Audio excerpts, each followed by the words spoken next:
नमस्कार मित्रों। सरदार सरोवर बांध के निर्माण के कारण से विस्थापित हुए परिवारों के कुछ प्रतिनिधियों ने माननीय सर्वोच्च न्यायालय में एक रिट याचिका दायर की थी। उस रिट याचिका का निस्तारण करते हुए माननीय सर्वोच्च न्यायालय ने 24 अक्टूबर 2019 को आदेश किया था कि याचिकाकर्ता एक representation review committee of NCA Narmada control authority उनके सामने प्रस्तुत अपनी पिटीशन दायर करें और अपने उनके रिप्रेजेंटेशन पर रिव्यू कमेटी ऑफ एनसीए निर्णय करें और निर्णय करके उनकी पिटीशन का निस्तारण करें। याचिकाकर्ताओं के वकील ने 16 दिसंबर 2019 को अपना रिप्रेजेंटेशन प्रस्तुत किया था, जिसको हमने 20 दिसंबर को राज्यों को उनके कमेंट्स के लिए भिजवा दिया था। राज्यों द्वारा कमेंट्स प्राप्त होने के बाद मार्च 2020 में बैठक तय की गई थी, लेकिन मध्य प्रदेश सरकार ने आग्रह किया था इस बैठक को एक बार कुछ दिनों के लिए पोस्टपोन किया जाए और आगामी तिथि कुछ दिन बाद की तय की जाए। लेकिन दुर्भाग्य से वैश्विक आपदा कोरोना के आ जाने के बाद में वो मीटिंग तय नहीं हो पाई और ये निर्णय किया गया कि अब फिजिकली बैठक करना संभव नहीं है, क्योंकि इस बैठक में भारत सरकार के माननीय वन एवं पर्यावरण मंत्री सदस्य होते हैं। गुजरात, राजस्थान, महाराष्ट्र और मध्य प्रदेश चारों स्टेक होल्डर स्टेट्स के मुख्यमंत्री इसमें सदस्य के नाते उपस्थित रहते हैं।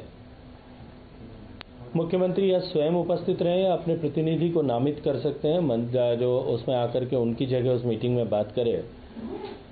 तो इसलिए फिजिकली ये मीटिंग करना संभव नहीं दिखाई दे रहा था, इसलिए आज जो है वर्चुअली इस मीटिंग को ऑर्गेनाइज किया गया। मीटिंग में आदरणीय जावड़ेकर साहब, वन एवं पर्यावरण मंत्री भारत सरकार उपस्थित थे। महाराष्ट्र के मुख्यमंत्री आदरणीय उद्धव ठाकरे साहब, गुजरात के माननीय मुख्यमंत्री आदरणीय विजय रूपानी साहब, मध्य प्रदेश और राजस्थान दोनों के जल संसाधन मंत्री अपने मुख्यमंत्री के नामित प्रतिनिधि के रूप में उपस्थित रहे। बैठक में जो 4 विषय विस्थापितों के प्रतिवेदन या याचिकाकर्ताओं के वकील के प्रतिवेदन में लिखे गए थे, उन पर विचार विमर्श हुआ। चारों विषय जो है, एक 2017 में जो माननीय सर्वोच्च न्यायालय का गाइडलाइन था कि इसे पूरा भरा जाना चाहिए, इस लेवल तक इसको भरा जा सकता है, उसकी पालना की गई है कि नहीं। दूसरा विषय था कि इसका एक्सेलरेटेड फिलिंग आपने किया है, उसके कारण से कोई इम्पैक्ट यदि हुआ है तो क्या हुआ है। तीसरा ये था कि जो है इसके बैकवाटर्स पूरा भरे जाने के कारण से पीछे जो पानी गया है उसने यदि कोई इम्पैक्ट किया है, या जो असेसमेंट किया था कि पहले निर्माण के समय पे जो अनुमान किया गया था उससे कहीं ज़्यादा जगह में पानी जाकर के नुकसान हुआ है या नहीं। और चौथा विषय था कि ये सारे विषय सेटल हो जाने तक इसको पूरा नहीं भरा जाना चाहिए। इन चारों विषयों पर व्यापक विचार विमर्श हुआ और एक रिजोल्यूशन जो है इन चारों विषयों को लेकर के पारित किया गया, जिसको हम माननीय सर्वोच्च न्यायालय को और उनके वकील को सूचित करते हैं। Thank you. तब नर्मदा जो कमांड एरिया उसकी जो रेंज बढ़ाने को लेकर लगातार मांग होती रही, उसको लेकर भी चर्चा हुई थी। क्योंकि मुझे लगता है कि रेंज बढ़ाने को लेकर के किसी तरह की मांग जो है वो बाकी नहीं है।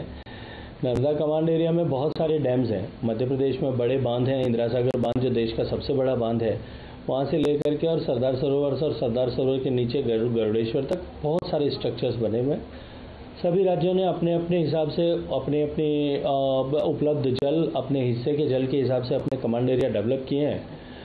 लेकिन निश्चित ही इस समय में मैं ये बात आग्रहपूर्वक आप सबके माध्यम से कहना चाहूँगा कि जितना पानी जिस राज्य के हिस्से में आया, उस पानी से अधिकतम उपयोग हम किस तरह से कर सकते हैं। माननीय प्रधानमंत्री जो बात कहते हैं कि हमको पर ड्रॉप मोर क्रॉप की दिशा में काम करना चाहिए। हम स्मार्ट इरिगेशन सिस्टम्स कैसे डेवलप कर सकते हैं ताकि उसी हिस्से के पानी से ज़्यादा रकबे में सिंचाई की जा सकती है, ज़्यादा किसानों को फ़ायदा हो सके।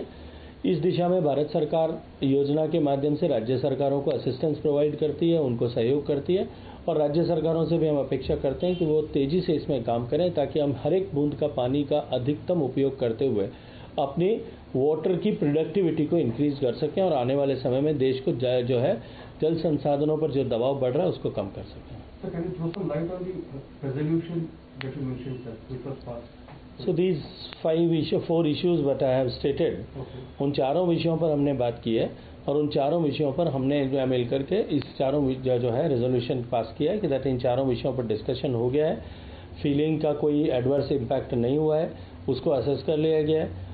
जो बैकवाटर्स हैं उसको हमने भास्कराचार्य स्पेस इंस्टीट्यूट जो है उसने उसको स्टडी करके रिपोर्ट दे दिया है कि जो अनुमान किया गया था उससे कुछ कम हिस्सा ही सबमर्ज हुआ है, उससे ज़्यादा हिस्से में सबमर्जेंस नहीं हुआ है।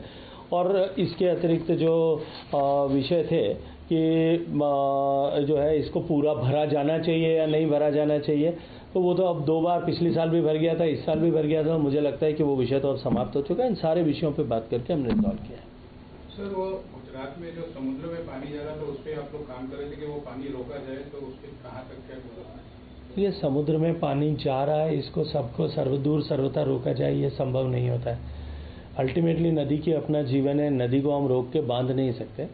नदी में के पानी का केवल हम अकेले अधिकारी नहीं है, नदी की सारी इकोलॉजी, सारा इकोसिस्टम, उसमें रहने वाला जीव जंतु सब उसका अधिकारी है।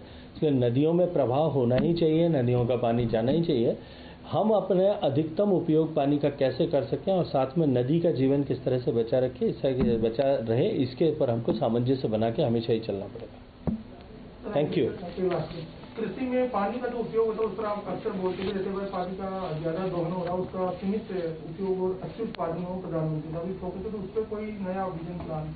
मैंने ऐसा जैसा आपको निवेदन किया कि हम राज्य सरकारों को आग्रह करके, क्योंकि कृषि और जल दोनों राज्य सरकारों का विषय है, हम उनसे लगातार आग्रह करते हैं, उनको संसाधन उपलब्ध कराने में सहयोग करते हैं और साथ ही साथ में उनको तकनीकी सहयोग भी प्रोवाइड करते हैं ताकि राज्य सरकारें इस दिशा में और अधिक तेज़ी से काम करें और हमारी वाटर प्रोडक्टिविटी, जो हमारे लिए निश्चित रूप से चिंता का विषय, और क्योंकि हमारे जल संसाधनों पर जिस तरह से दबाव बढ़ रहा है, पॉपुलेशन बढ़ने के कारण बढ़ रहा है, हमारी क्लाइमेट चेंज के कारण से बढ़ रहा है, हम उस सब को मीट आउट करने के लिए आने वाले समय में देश को जल समृद्ध बना सकें।